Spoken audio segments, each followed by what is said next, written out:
പിതാവിനും പുത്രനും പരിശുദ്ധ റൂഹായിക്കും സ്തുതി ആദ്യം മുതൽ എന്നും എന്നേക്കും ഉണ്ടായിരിക്കട്ടെ. ആമീൻ.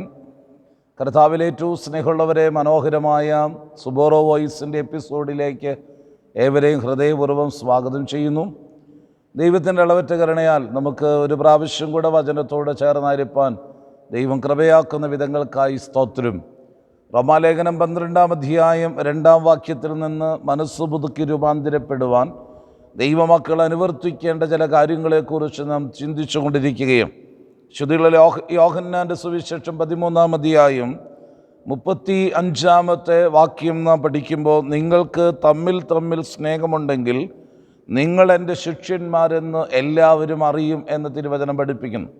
നിങ്ങൾക്ക് തമ്മിൽ സ്നേഹമുണ്ടെങ്കിൽ നിങ്ങൾ എൻ്റെ ശിഷ്യന്മാരെന്നറിയും. അപ്പോൾ മനസ്സ് പുതുക്കി രൂപാന്തരം പ്രാപിപ്പാൻ നമ്മുടെ ജീവിതത്തിൻ്റെ വ്യക്തികളോടുള്ള മറ്റുള്ളവരോടുള്ള കടപ്പാടുകളെ നിവർത്തിക്കേണ്ടതിൻ്റെ ആവശ്യകതയെക്കുറിച്ച് തിരുവചനം പറയുകയും, വ്യക്തികൾ തമ്മിലുള്ള കടപ്പാടുകൾ നിവർത്തിക്കണം.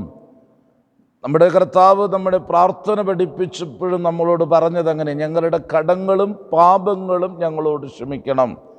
ഞങ്ങളുടെ കടങ്ങളും പാപങ്ങളും ക്ഷമിക്കണമെന്ന് പറയുമ്പോൾ രണ്ടാണ്. കടവും പാപവും രണ്ടാണ്. ദൈവഹിതത്തിന് വിരുദ്ധമായി, ദൈവത്തിൻ്റെ പദ്ധതിക്ക് വിരുദ്ധമായി അശുദ്ധി പ്രവർത്തിക്കുന്നത് പാപമാണെങ്കിൽ ദൈവം നമ്മോട് ആവശ്യപ്പെട്ടിട്ടുള്ളതായ കടമകളെ, വ്യക്തിജീവിതങ്ങളിലും സമൂഹത്തിലും നമുക്കുള്ള ചില കടമകളും കടപ്പാടുകളുമുണ്ട്. ആ കടപ്പാടുകളും നിറവേറ്റാതെ വരുമ്പോൾ അത് നമ്മുടെ ജീവിതത്തിൽ പാപമായി പരിണമിക്കപ്പെടും. അതാണ് കടങ്ങളെന്ന് പറയുന്നത്. ആ കടങ്ങളെ നിവർത്തിക്കപ്പെട്ടെങ്കിൽ മാത്രമാണ്, മറ്റുള്ളവരോടുള്ള നമ്മുടെ കടപ്പാടുകളെ നിവർത്തിച്ചെങ്കിൽ മാത്രമാണ് മനസ്സ് പുതുക്കി നമുക്ക് രൂപാന്തരപ്പെടുവാനായിട്ട് സാധിക്കുക.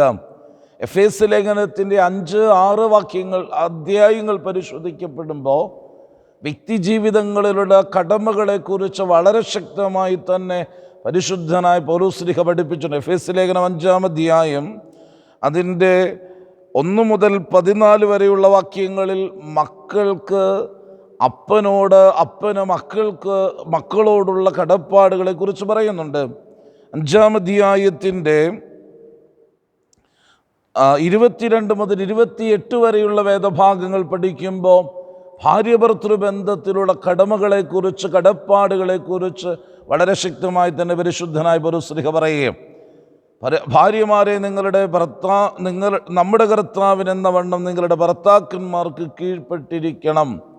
വളരെ ശക്തമായി തന്നെ പരിശുദ്ധനായ പൗലോസ് പറയുകയാണ്, അല്ലയോ ഭാര്യമാരെ, നമ്മുടെ കർത്താവിന് എന്നതുപോലെ നിങ്ങൾ നിങ്ങളുടെ ഭർത്താക്കന്മാർക്ക് സകലത്തിലും കീഴ്പ്പെട്ടിരിക്കണം. മശിഹ സഭയ്ക്ക് തലയും ശരീരത്തെ ജീവിപ്പിക്കുന്നവനുമായിരിക്കുന്നത് പോലെ ഭർത്താവ് ഭാര്യയ്ക്ക് തലയാകുന്നു.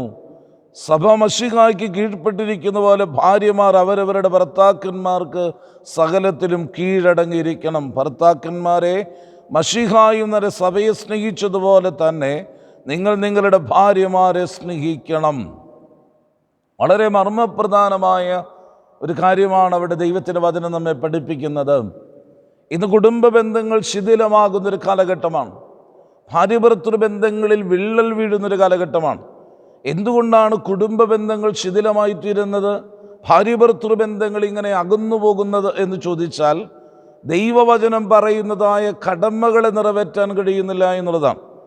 ജീവിതത്തിൽ വിവാഹ കുദാശയുടെ നടുവിൽ മണവാളൻ ചെറുക്കൻ മണവാട്ടിയുടെ ശിരസിൽ മൂടുപടം ധരിപ്പിക്കപ്പെടുമ്പോൾ മണവാളൻ സഭയോടും സമൂഹത്തോടും ഒപ്പം നിന്നുകൊണ്ട് ദൈവസന്നിധിയിലെടുക്കുന്നൊരു ഉടമ്പടിയുണ്ട്. സമൂഹത്തെ സാക്ഷിയാക്കി, പൗരോഹിത്യത്തെ സാക്ഷിയാക്കി, ദൈവാലയത്തെ സാക്ഷിയാക്കി, ഒരു പൊതുസമൂഹത്തെ സാക്ഷിയാക്കിക്കൊണ്ട് മണവാളൻ ചെറുക്കൻ മണവാട്ടിയുടെ ശിരസിൽ മൂടുപടം ധരിപ്പിച്ചുകൊണ്ട് പറയും, നിന്റെ രക്ഷ ഇനി എൻ്റെ കൈകളിലാണ്. ഞാൻ നിന്നെ രക്ഷയുടെ ശിരസ്വരവസ്ത്രം ധരിപ്പിക്കുന്നുവെന്നാണ്. ഞാൻ നിന്നെ രക്ഷയുടെ ശിരസ്വരവസ്ത്രം ധരിപ്പിക്കുകയാണ്.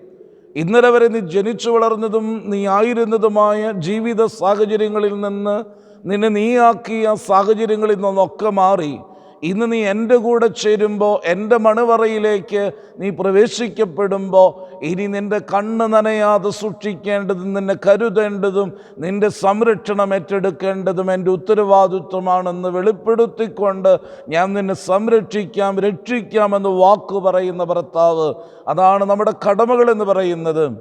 സ്വന്തം ജീവിതത്തിൽ ഭാര്യയുടെ കണ്ണ് നനയാതെ സൂക്ഷിക്കപ്പെടേണ്ട ഉത്തരവാദിത്വമുള്ളവനാണ് ഭർത്താവ്.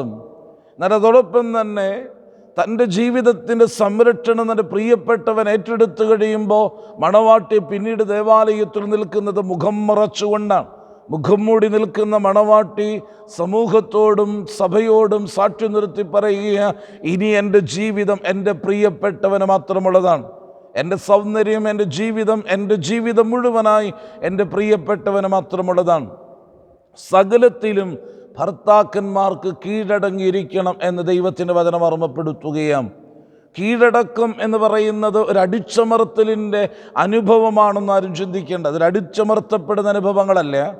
കീഴടക്കം എന്ന് പറയുന്നത് സ്നേഹത്തിൻ്റെ ആഴമാണ്, സ്നേഹത്തിൻ്റെ ബഹുമാനമാണ്. ഇന്ന് കുടുംബജീവിതങ്ങളിൽ ഉണ്ടാകേണ്ടത് സ്നേഹിക്കപ്പെടാനുള്ള മത്സരങ്ങൾ അല്ല, സ്നേഹിക്കാനുള്ള മത്സരങ്ങളാണ്. എന്നാൽ ഇന്നുള്ളത് സ്നേഹിക്കപ്പെടുവാനുള്ള മത്സരമാണ്. അതുകൊണ്ട് തന്നെ കുടുംബജീവിതത്തിൽ തകർച്ചകൾ ആരംഭിക്കപ്പെടുന്നു. അതുകൊണ്ട് തന്നെ കുടുംബജീവിതങ്ങൾ പരാജയപ്പെടുന്നു. എന്നാൽ സ്നേഹിക്കാനുള്ള മത്സരങ്ങൾ കുടുംബജീവിതത്തിലുണ്ടാകുമ്പോൾ അവിടെ അനുഗ്രഹങ്ങൾ ജീവിതത്തിൽ സംഭവിക്കും. മണവാളനോട്, ഭർത്താവിനോട് ദൈവത്തിൻ്റെ വചനം പറയും, മശീഹ തൻ്റെ സഭയെ സ്നേഹിച്ചതുപോലെ നീ നിൻ്റെ ഭാര്യയെ സ്നേഹിക്കണം. ഒന്നും പ്രതീക്ഷിക്കാതെയുള്ള സ്നേഹമാണ് മശീഹായുടെ സ്നേഹമെങ്കിൽ, പ്രതീക്ഷിക്കാതെ തന്നെ നിസ്വാർത്ഥമായി തൻ്റെ പ്രിയപ്പെട്ടവരെ സ്നേഹിക്കാൻ കഴിയുന്ന ഭർത്താവാണ് ദൈവം ആഗ്രഹിക്കുന്ന ഭർത്താവ് എന്ന് പറയുന്നത്. ഭാര്യ ഭർത്തൃ ബന്ധത്തിലെ കടമകളെ നിറവേറ്റണം. 6-ാം അധ്യായത്തിന് 1 മുതലുള്ള വാക്യങ്ങളിലാണ്, മക്കളെ നിങ്ങളുടെ മാതാപിതാക്കന്മാരെ കർത്താവിൽ അനുസരിച്ചിരിക്കണം, എന്തെന്നാൽ അത് നീതിയാകുന്നു. നിനക്ക് നന്മ വരുവാനും ഭൂമിയിൽ നിനക്ക് ദീർഘായുസ്സുണ്ടാകുവാനുമായി അപ്പനെയും അമ്മയും ബഹുമാനിക്കുക എന്നുള്ളത് കൽപ്പനയാണെന്ന് കർത്താവ് പഠിപ്പിക്കുകയാണ്. അപ്പോൾ മക്കളോടുള്ള ദൈവത്തിൻ്റെ വചനത്തിൻ്റെ ഉപദേശമാണ്, മക്കളെ നിങ്ങളുടെ മാതാപിതാക്കളെ കർത്താവിൽ അനുസരിക്കണം. നമ്മുടെ പ്രിയപ്പെട്ട കുഞ്ഞുങ്ങളോട് പറയട്ടെ, നമുക്ക് നമ്മുടെ മാതാപിതാക്കന്മാരെ കർത്താവിൽ അനുസരിക്കാൻ കഴിയുന്നുണ്ടെന്ന് പരിശോധിക്കപ്പെടേണ്ട കാലഘട്ടമാണ്. മാതാപിതാക്കന്മാരോട് പറയുന്ന മക്കളെ കോപിപ്പിക്കരുതെന്നാണ്. മക്കളെ കോപിപ്പിക്കാതെ ദൈവത്തിൻ്റെ ഉപദേശത്തിലും സ്നേഹത്തിലും അവരെ വളർത്തേണ്ട ഉത്തരവാദിത്വം മാതാപിതാക്കൾക്കുമുണ്ട്. ഏലി പുരോഹിതൻ്റെ ജീവിതം നമുക്കറിയാം. ഏലി പ്രവാചകൻ, ഏലി പുരോഹിതൻ, അദ്ദേഹം തൻ്റെ ജീവിതത്തിൽ അദ്ദേഹത്തിൻ്റെ കടമകളെ, കടപ്പാടുകളെ മക്കളോടുള്ള ബന്ധത്തിൽ നിറവേറ്റാത്തതുകൊണ്ട് കഴുത്തൊടിഞ്ഞ് മരിക്കേണ്ട ഗതികേടിലേക്ക് ആ ദൈവത്തിൻ്റെ ദാസൻ വന്നു നിൽക്കുന്നത് നമുക്ക് കാണാൻ സാധിക്കുകയാണ്. മക്കളോടുള്ള നമ്മുടെ കടമകളെ നിറവേറ്റാൻ, അവരെ കോപിപ്പിക്കാതെ ദൈവഭയത്തിലും ദൈവസ്നേഹത്തിലും വളർത്താനായിട്ട് മാതാപിതാക്കന്മാർക്ക് സാധിക്കണം. മക്കൾ മാതാപിതാക്കന്മാരെ അനുസരിക്കുന്നവർ കർത്താവിലെന്ന പോലെ അവരെ അനുസരിക്കുന്നവരുമായി തീരണം. ദാസീദാസന്മാരോടുള്ള കടമകളെക്കുറിച്ചൊക്കെ എഫേസ്യ ലേഖനം വളരെ ശക്തമായി തന്നെ പറയുന്നുണ്ട്. നിങ്ങൾക്കും അവർക്കും യജമാനനായി സ്വർഗത്തിൽ ഒരുവനുണ്ട് എന്നുള്ളത് തിരിച്ചറിഞ്ഞിട്ട് നിന്റെ ദാസനോട് അവണ്ണം തന്നെ ചെയ്യണമെന്നാണ് ദൈവത്തിൻ്റെ വചനം പഠിപ്പിക്കുന്നത്. ആരുടെയും കറുത്തുരുത്തം നടത്താനല്ല ഭൂമിയുടെ വരപ്പിൽ നമ്മെ ആക്കി വച്ചിരിക്കുന്നത്.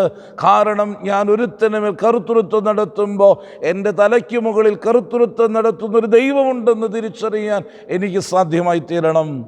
പരസ്പര ബന്ധങ്ങളെ ഊഷ്മളമാക്കാൻ, പരസ്പര ബന്ധങ്ങളെ കൂട്ടിപ്പിടിക്കാൻ, തമ്മിൽ സ്നേഹം ഉണ്ടാകുമ്പോൾ നമ്മുടെ ജീവിതത്തിൽ രൂപാന്തരത്തിൻ്റെ അനുഭവങ്ങൾ ഉണ്ടാകും.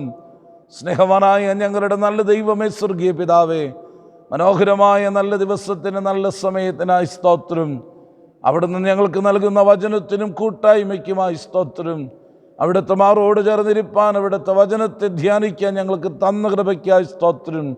വ്യക്തിബന്ധങ്ങളെ നിറവേറ്റാൻ, കടമകളെ നിറവേറ്റാൻ, കടപ്പാടുകൾ നിറവേറ്റുവാൻ ഞങ്ങളെ അനുവദിക്കണമെന്ന് പ്രാർത്ഥിക്കുന്നു. എല്ലാ നന്മയ്ക്കുമായി സ്തോത്രം. യേശുവിൻ തിരുനാമത്തിൽ തന്നെ ആമേൻ.